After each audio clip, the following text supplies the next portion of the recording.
I don't think 80s. Okay, now we're going to do the spider web possession and a bunch of the submissions from it. So I've got, it's away. And back.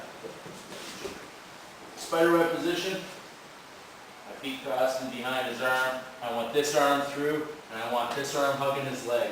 This is going to keep him from, if he's protecting his arms together here, and I've got my opposite arm through, he's going to be able to sit up and stack me and fold me in here. It's going to be hard for me to get my arms, etc. If I've got my left arm through in this case, and I'm hugging his leg, when he sits up on me and stack me, I can keep pushed down with my legs.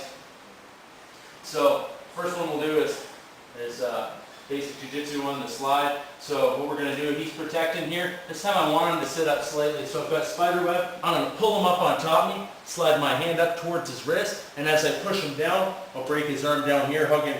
I want his wrist up inside the crook of my elbow from here so I get my tap here. That's the slide. Also from here, he's protecting.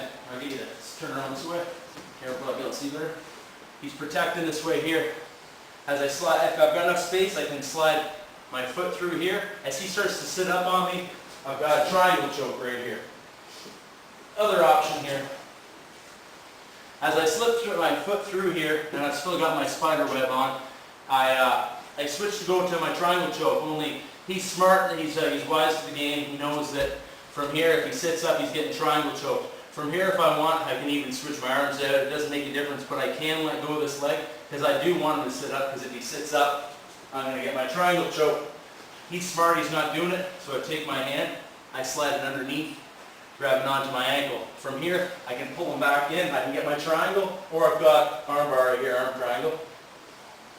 Other option from there, my legs through, I've hooked, switch my arm out, grab onto my ankle. From here, I can sit up this direction here and roll them through, also getting my triangle choke on this direction here. Back to spider web. He's protecting, he's got his arms together.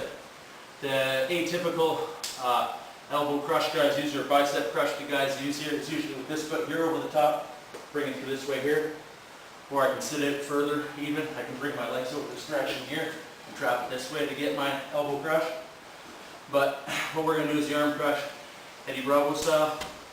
I use my right arm, or my right leg over the top. Takes a little bit of flexibility, but I want to put my leg over the top this direction here. And I can put my leg under here if I want. Right here I got my tap. Or if he begins to let his arms go from here, I can go straight into straight arm bar.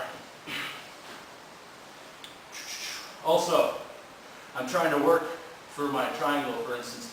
And I'm trying to slide my leg through and I don't quite have the ability to slide it through. I can go into the X break. So I can slide this foot through, slide my opposite leg through. From here I can X break, push him out. Now I've got my arm bar.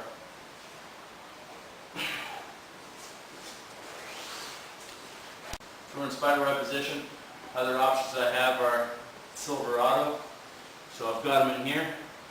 Spider web, slide my wrist up. I'm going to bring this elbow down in the crook here. From here I can eagle grip, grab my hands together nice and firm. Pull, twist the arm back out. Same thing, I want his wrist inside my crook of my elbow. Got my arm bar from here. One more time from there.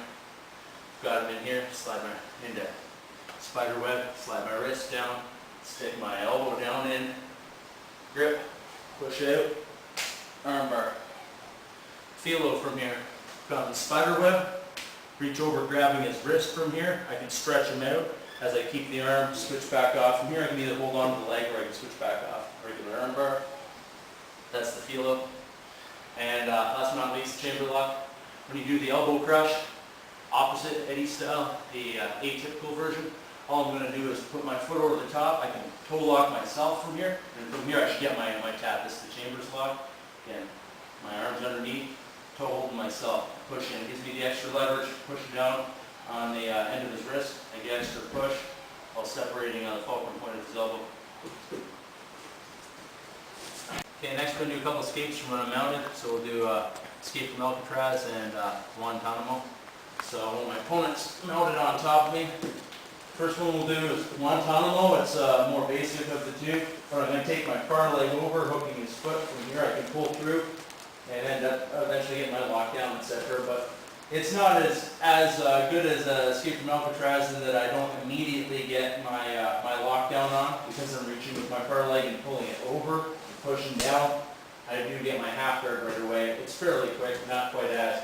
When I do the Escape from Alcatraz, same thing. Only this time I'm going to stick my foot underneath so I can lift it up right away. Immediately I end up putting them into the lockdown. So again, the only difference is one's reaching over, that's Guantanamo, or sticking my foot underneath to lift, to slide through to the lockdown, Escape from Alcatraz. The next we're just going to do 25 cent. We call it 25 cent is a pull and quarter guard, as opposed to half guard.